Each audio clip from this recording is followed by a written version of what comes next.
Debate de este proyecto de ley al asambleísta de Guayas por el Partido Social Cristiano y el Movimiento Madera de Guerrero, Henrico Calón. De ley. Lo que cabe es cumplir sin condición alguna. Esta ley, llamada, entre comillas, de especulación, en la práctica paralizó la construcción, afectó seriamente la iniciativa privada, el empleo y el legítimo afán de prosperar de la familia ecuatoriana. Constituyó un zarpazo tributario contra el legítimo derecho a progresar, principalmente de los más pobres.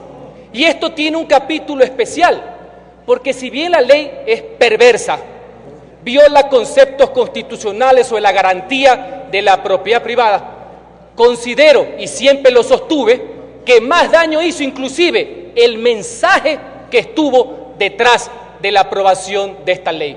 Un shampoo, un cóctel de dogmas, taras, dirigismo e intervencionismo hizo que en varios pasajes a lo largo de estos años el ex primer mandatario comience y recite.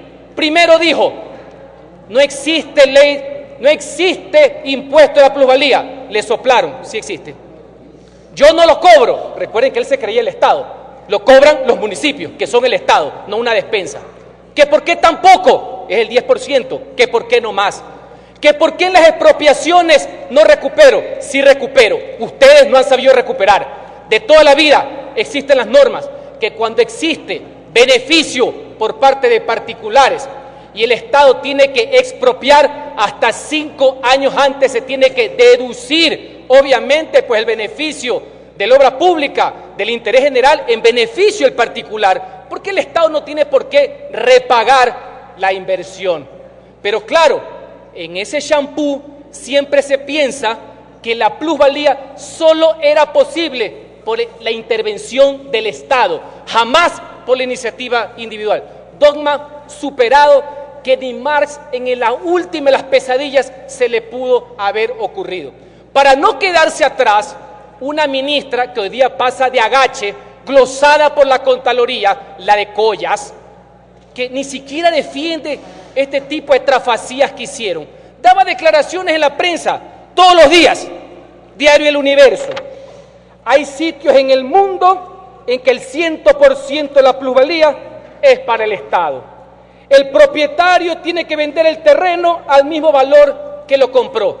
Y después nos preguntamos de dónde vino la crisis de confianza del pueblo ecuatoriano, de todo orden social, porque aquí lo quisieron maquillar con un tema de lucha de clases por evidente tema clientelar, por eminente tema de elecciones. Por eso es que ahora el pueblo les ajustó las cuentas y en una bofetada democrática le dijo que esto no servía absolutamente para nada.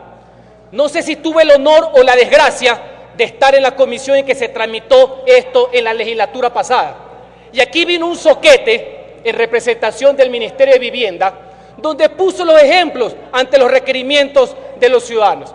Primero dijo que todos los ciudadanos mienten en la primera venta, que por eso iban a la segunda venta, que no entendía por qué no le clavaban impuestos y lo exoneraban a los constructores en la primera venta, que es la entrega de la casa construida, es decir, querían hasta gravar la construcción de entrada. Después, osado como era, dijo que ponerle más impuestos era un incentivo para no especular.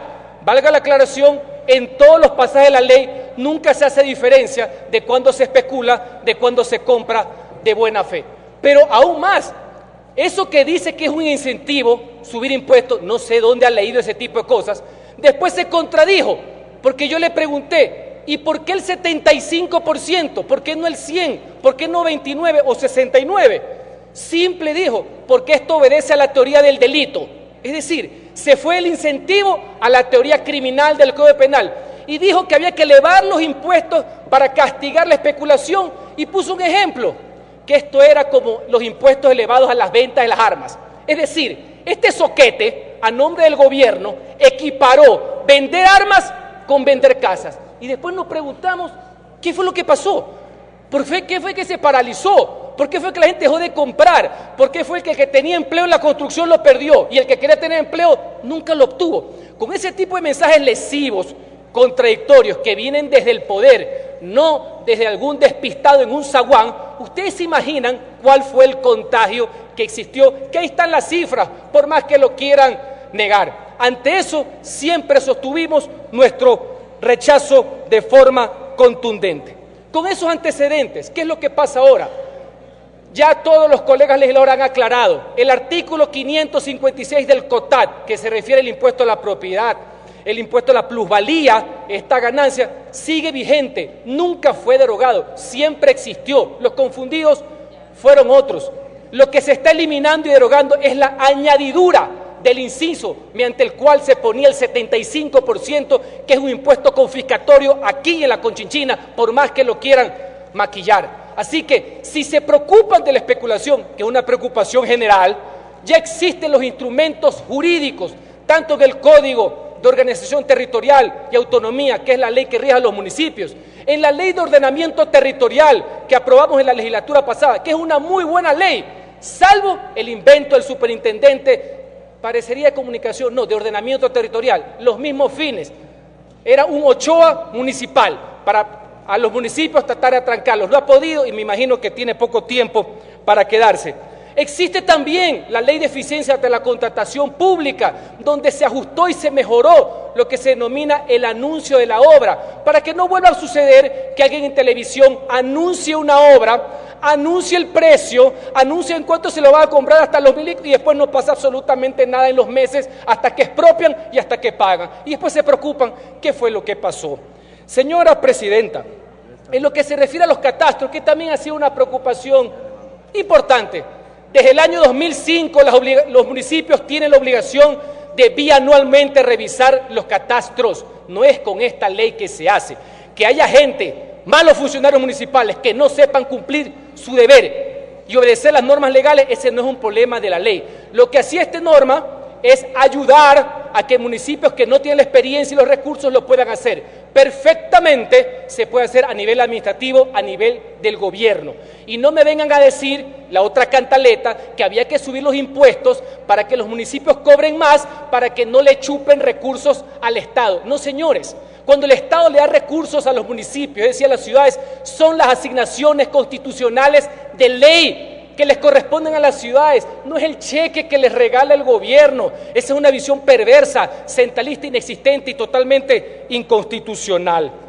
En lo que se refiere a la otra preocupación del tema minero, de los estímulos, no pasa nada por seguridad jurídica e irretroactividad de la ley. Están bien concedidos y no se pueden afectar. Si en otra norma, como bien dicen colegas de otras bancadas, comenzamos a dar incentivos, derogamos los impuestos que no tienen razón de ser, mejor. Ese será un buen futuro, será un alivio, no un ahogo para el sector privado y beneficiará al empleo en toda su dimensión. Señora Presidenta, señoras y señores legisladores, este es un momento histórico para el país.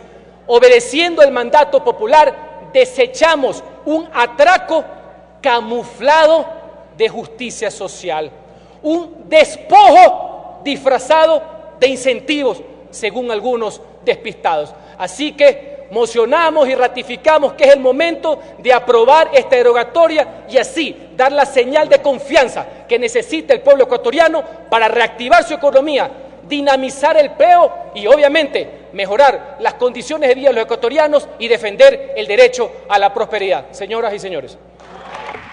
Muchísimas gracias. Señoras y